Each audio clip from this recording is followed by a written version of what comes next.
saying hi. Just want to introduce ourselves. I'm Nathan, and that's Tyler. We're from NatDaddy Collectibles, and we sell exclusive comic covers, mostly from Big Country Comics. Shout out to Justin there.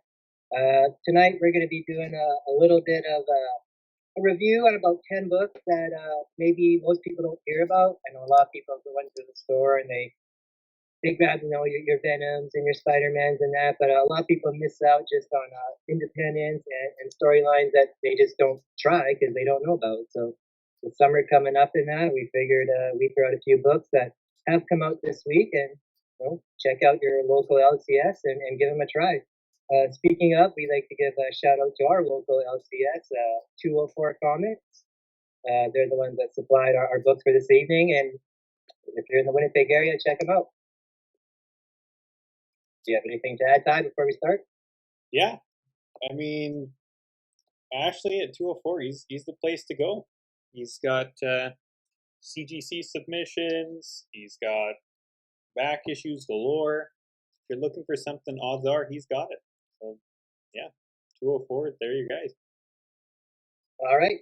And also before we start, I would like to announce that, like I said, we do exclusive covers with Big Country Comics. And this weekend, Big Country is going to be releasing their 2 new covers for Department of Truth. We will be carrying those through NatDaddy Collectibles, and we will start taking pre-orders for those on Sunday. So I know everybody wants those, but no one start bugging me till Sunday, please. They're up on screen now. They are sweet. These are the ones that we've been waiting for. Yeah, I found about these in the early spring, and I've had a hard time keeping my mouth shut, but I'm super excited about these because they're just awesome. All right. So our first book tonight that I kind of want to mention, I know I mentioned that we want to mention stuff that's not really known or seen to most people, but I'm going to start off with Legends of the Dark Knight #2. First thing I can say, it's way better than issue #1. I picked up issue 1 just because I really liked the cover, and I wanted to check out a Batman book, and it wasn't too special. Issue 2 is way better than issue #1. It's just a nice, concise Batman story. Nothing too complicated. There's not a bunch of back threads. You don't have to know what's going in, or you're not going to get lost because you don't know what's going on in the other magazines. But it's great. Starts off with your typical Joker Batman interaction and a little bit of hilarity there. I kind of laughed. There's a few scenes where they both take turns puking. It's kind of funny. And then it kind of swerves and it turns into it almost feels like you're in or watching a Batman animated series. It kind of has that feel to it, nice, clean flows. Again, you don't have to worry about too much. You're just going to enjoy the story, and we'll go from there. Towards the end of it, has a nice little twist too. They introduce a new character, very Riddler inspired. I don't want to give away too much on that and record in that, but I'm curious to see where issue 3 goes. Like I said, a fun read if you like Batman, but you don't want to get too invested in all the ongoing series that are going on. Yeah, this is one series that I'm actually quite interested in as well. I have issue 1. I haven't read it yet. I haven't read the second one yet, obviously, but this is kind of up more my alley, where it's sort of independent from the main DC universe. It's a nice mini series. It's kind of right in my wheelhouse. Yeah, I think it'll be fun for a lot of people. Next book I want to talk about is Usagi Yojimbo, #20. Why this book doesn't get more attention or more love, I don't understand. I was reading through it today, and even though the artwork in it was pretty simple and very clean, a lot of people I think it's too kiddie-like, so they don't really look at it. They don't even people who are Ninja Turtle fans, I think, don't really get into this book too much because again, it doesn't have that grittiness to it. They're wrong. It has that grittiness to it. This book is, if anyone is a fan of westerns or that samurai kind of film feel, this is it. It kind of starts off as the samurai walking into the town, and he comes across a guy who wants a student to another teacher of theirs, and then they kind of get bullied by the town.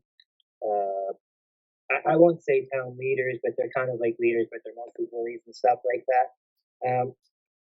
This book should get more attention. I think when the Netflix show comes out this fall, I think a lot of people are going to be going back and wishing they got these when they could. It's a great book. Yeah, Yojimbo is one that I never really got into.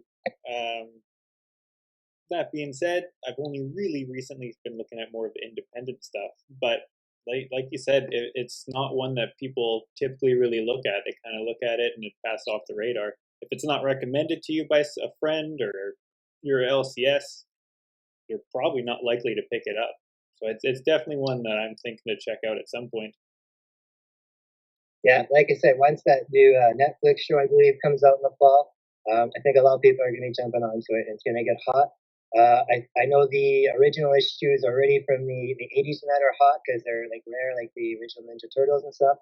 I think you're just going to see a lot more attention. I wouldn't be surprised if you end up starting seeing like toys and stuff like that. So, all right, our next book I want to bring attention to is from Boombox. That's the imprint for Boom, so it's a little bit geared towards all ages or a little bit younger ages. Don't let that stop you from reading it.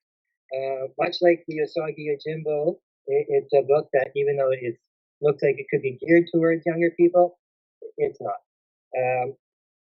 I was a little hesitant reading this book at first because it was the story, because it was kind of very socially aware and then coming out with Pride Month and that. But I didn't let that stop me reading it, and I really liked it. The artwork is pretty amazing. What's the book? It's what's that, sorry? What's the book?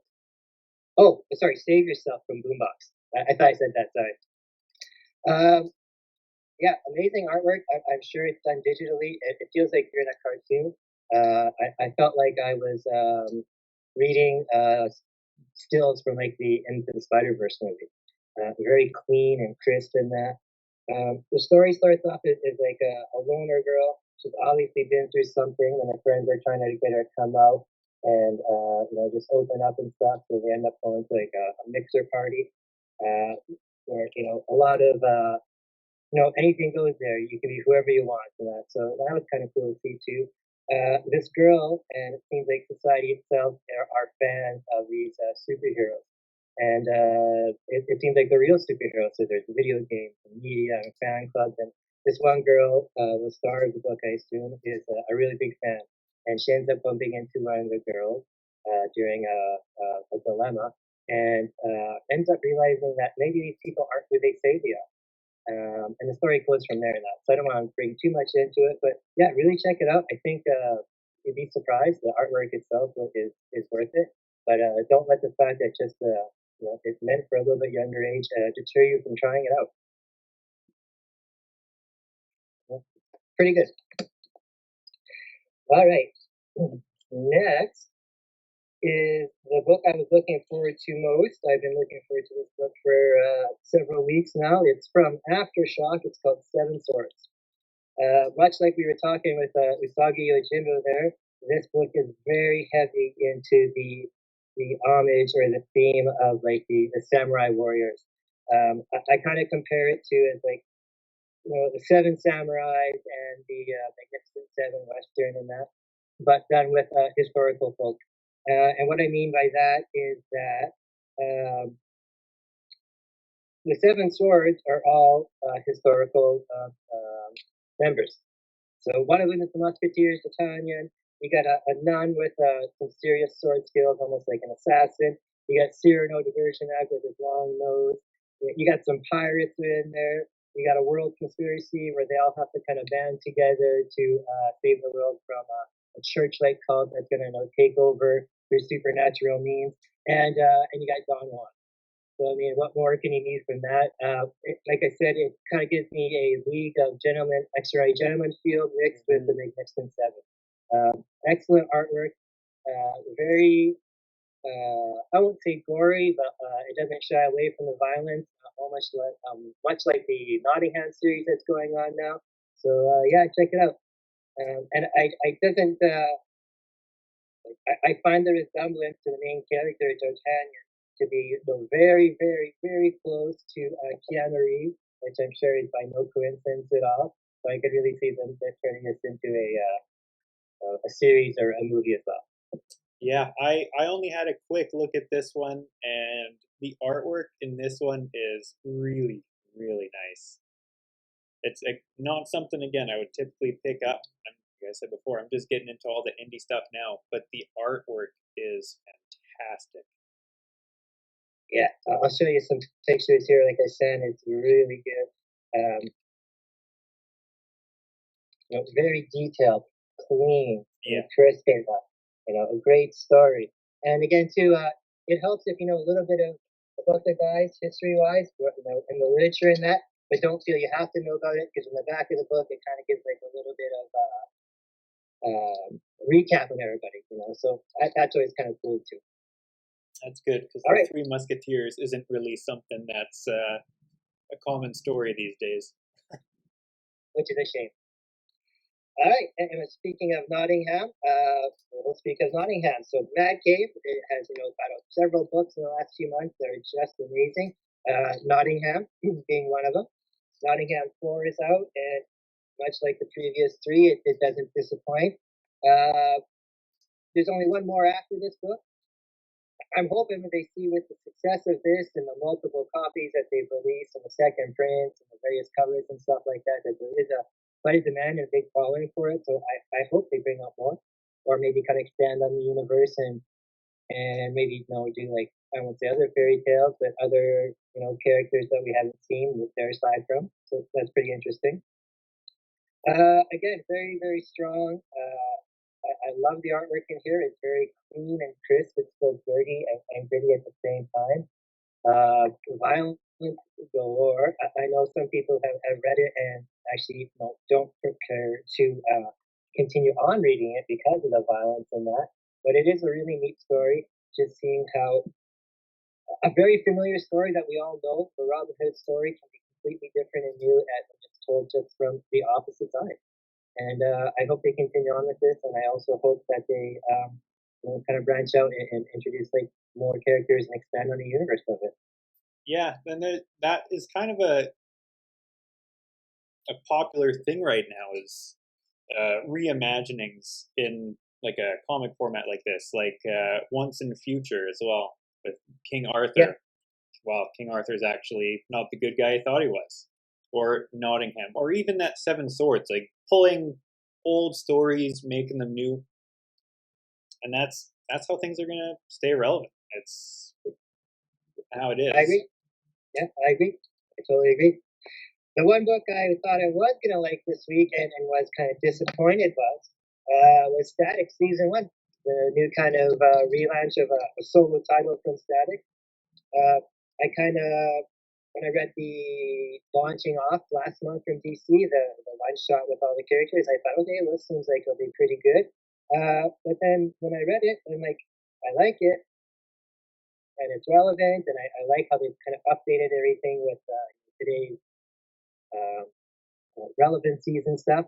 But it's not new. It's unfortunately it's exactly as Miles. It's Miles Morales, but instead of Spider-Man, he has electricity powers.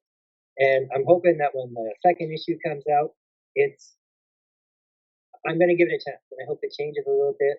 But it's too bad because I know with DC they plan to do a lot with Static. They plan to have movies of it and stuff like that. So I really hope it does change it up, which is unfortunate because as I was reading it, I could recognize the similarities. I was disappointed because it has some great artwork. The coloring in here is just Mm-hmm. amazing. But unfortunately, it's just too familiar. So I'm sure that people that were a fan of Static when it came out in the early '90s, late '90s, early 2000s, I'm sure it's more of the same for them and what they like. But that was even on TV when I was growing up, and I couldn't get into it then, and I really don't think it's something I'm going to get into now. And not exactly a new character, but it might be, be another property with DC where the villains are probably going to be better than the heroes. They Yeah, just the way like they I said, write I think heroes it's are not too bad, but familiar. it's not, it doesn't set them apart. It's not different enough. So, Yeah. like I said, hopefully it gets better. I know they plan to have a lot of hopes with this one, so I do hope it gets better because the artwork was awesome. That coloring, I was just wow, that was some good coloring. All right, our next book, again, kind of geared towards younger people. I know Tyler and I have mixed opinion on this. It's Star Wars: The High Republic Adventures #5 from IDW. I like this series. It's not that I dislike the Marvel one, but I like this one just a little bit more. Tyler feels the opposite. He thinks this one's the weaker of the two. I don't know if he feels that way because it's geared towards a little bit of a younger all ages audience. But I don't. I think from what I hear, most of the people are kind of by the same way too. Yeah, I mean, like all the Star Wars books right now, I'm subscribed to them and I'm getting them, and you've got Bounty Hunter War going on right now, and I like that stuff, and I like just regular Star Wars High Republic from Marvel, and then that one's fine too. And I'll be honest, I've only read the first issue of High Republic Adventures. That first story, I felt like it was such a slow pace, like it just didn't grab me. But I keep hearing the same thing, that it's the stronger of the two. And admittedly, the art in this one is pretty sweet. They get some wicked covers. Like just this cover alone, it draws you in. Yeah, and like I said, I really enjoy the art here too. Even though, like you said, it is made for geared towards younger people or all ages. It's the artwork in there is amazing. Like this crazy spider spaceship was blew my mind. That was awesome. I was not expecting that. And again too, I like to say it's detailed work or it's clean and detailed. But this one here too, like I'm trying to find this one fight scene in here. They have fight scenes in here where you just want to stand back and stare at it because there's just so much detail in there. And again too, and that's what I want from a comic. I don't want to be done it in 2 minutes. I want to be able to sit there and look at it for a few minutes and think, wow, man, how long did it take the guy to draw that? Yeah. That's pretty nice.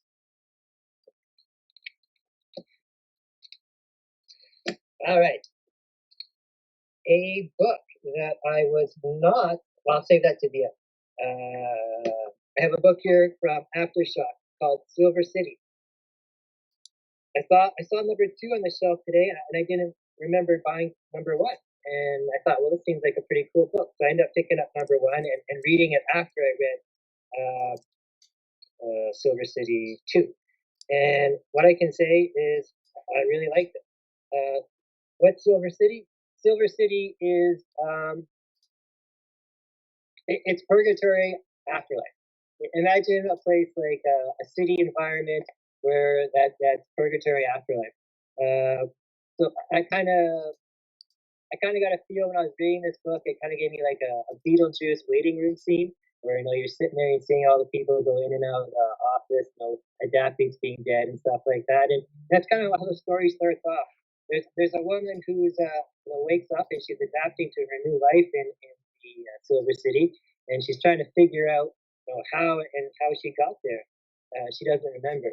So as she's walking through here, it's like the vibe I get, the Beetlejuice vibe is she's walking around in town and somebody's singing on stage and it's Joplin, and they're using Joplin lyrics and everything like that. And then you get some guy yelling, coming up there and yelling at her, and he kind of looks like the Texas Chainsaw Massacre. His body's all pieced together and stitched in that, and she starts giving him crap because she's staring and stuff like that. So it's one of those things. Like now she's in there and she has to figure out how she got in there. So again, I wasn't going in there too much thinking about it, but it was really good. And again, some really really strong artwork. Yeah, that's one I hadn't heard of at all. I thought when you were talking about this that it was a #1. I didn't even hear about its launch. But like all independents, and that's kind of the running theme. Like we always joke, and Ashley too at 204. It's indies. Indies are where the future is. That's where all the good stories are. It's where their freedom is to tell the stories they want and put the art what they want. There's really no censorship. Yeah. I agree, which kind of leads into our next book there, which I want to talk about is Silver Coin number 3. Uh, Silver Coin number 3 is a horror anthology, but they're all over the place nowadays, and I got no problem with that. I love horror stories. I love it when they're done well, especially when it's not just gory stuff, but good old fashioned tales from the crypt, tales from the dark side kind of stuff. What's nice about Silver Coin is much like Ice Cream Man and Ha Ha nowadays. It's an anthology that's all kind of connected. What connects everybody throughout these stories is the silver coin. It's a cursed silver coin. And in this issue, what happens is the coin shows up in during a home invasion, and one of the home invaders ends up being possessed by this coin, and then becomes like a zombie type thing, and all kind of horror shenanigans happen. Again, great art, very gritty and dirty, which is okay for this one. But again, still enjoyable. Maybe a little squeamish for some. I wouldn't exactly force it on everybody, but still pretty cool. What I was going to mention too about the independent writing in that is that this book is put out by Jeff Lemire. Again, a great writer, but sometimes kind of when he's writing for the bigger companies like the Marvels and your DCs, kind of have to tame in within their rules. So when they come to these books, they go kind of crazy. Much like Tinian does with his Department of Truth and Something Killing the Children, and even Wind, which looks like it's a children's book that is has more of those wild themes to it. So yeah, great book, great artwork. I like it. I hope they keep it around. I know it's a limited series, but again, I think there's plenty of room, and there's never a shortage for anthology series. It doesn't have to be horror even. Yeah, and that's like with the Legends of the Dark Knight. There, it's sort of self-contained stories, right? It doesn't always have to be some big, sprawling, overarching story. I love the anthology stuff.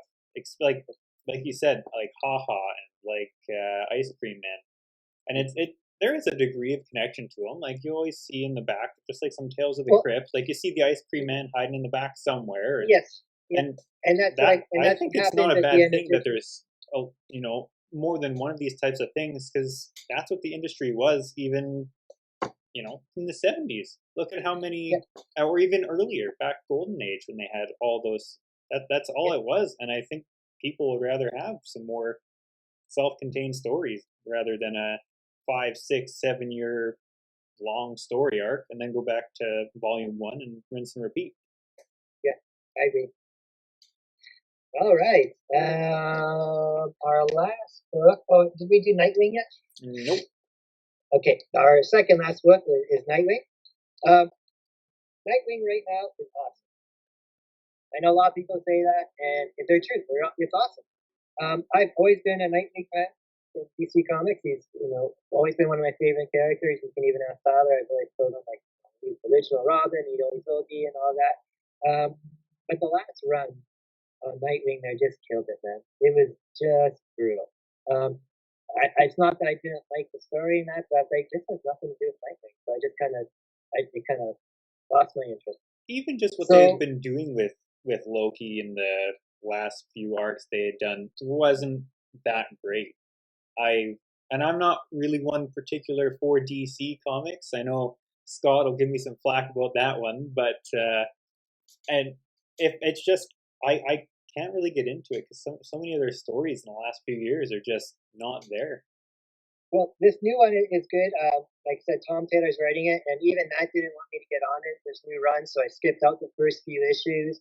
And then last month, I heard again how good it was. So again, I wanted to pick it up, but I didn't. So when I had a chance to review this one, I did it, and it's great. It's amazing. It's like everybody else says. So I've gone back and I've reread the ones like this, and it's awesome. The only thing I don't know what's going to happen is how long before it gets wrecked. It's sad to say, but it's good. They got a good bad guy. I kind of like this new bad guy, Heartless, but again, it's how long before it cuts out if they don't really keep him long term. So we'll see what happens there.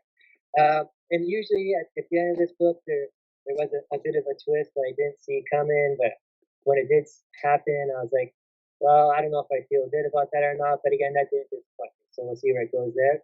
And one other thing is usually I don't like animal sidekicks, but this time Nightwing gets one. He gets a little puppy called Bitewing, and it's actually pretty cool. So, That's funny. I didn't know about that one. yeah, I want to point out like the cover on this one. That's one thing DC always has going for them is the artists, like the cover artists. They have some of the best, and I know Marvel puts out good ones, and most of the independent ones and all their variants are wicked. But this one, just as a cover A, not even a variant, is awesome. yeah, I like it. Yeah, I like that the villain. He's pretty cool. I like that red. Red always pops on a cover, I think. So. Mm-hmm. I do have two more books I want to talk about before my final book, which is kind of like my pick of the week. I hadn't had any intentions of doing like a pick of the week, but this one was kind of is my pick of the week, and I'll tell you why afterwards.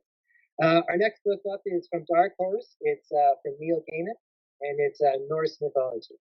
Um, it's the second series of this stories. There was one about 6 months ago, and that it was 4 or 5 issues, maybe six, and they were great too.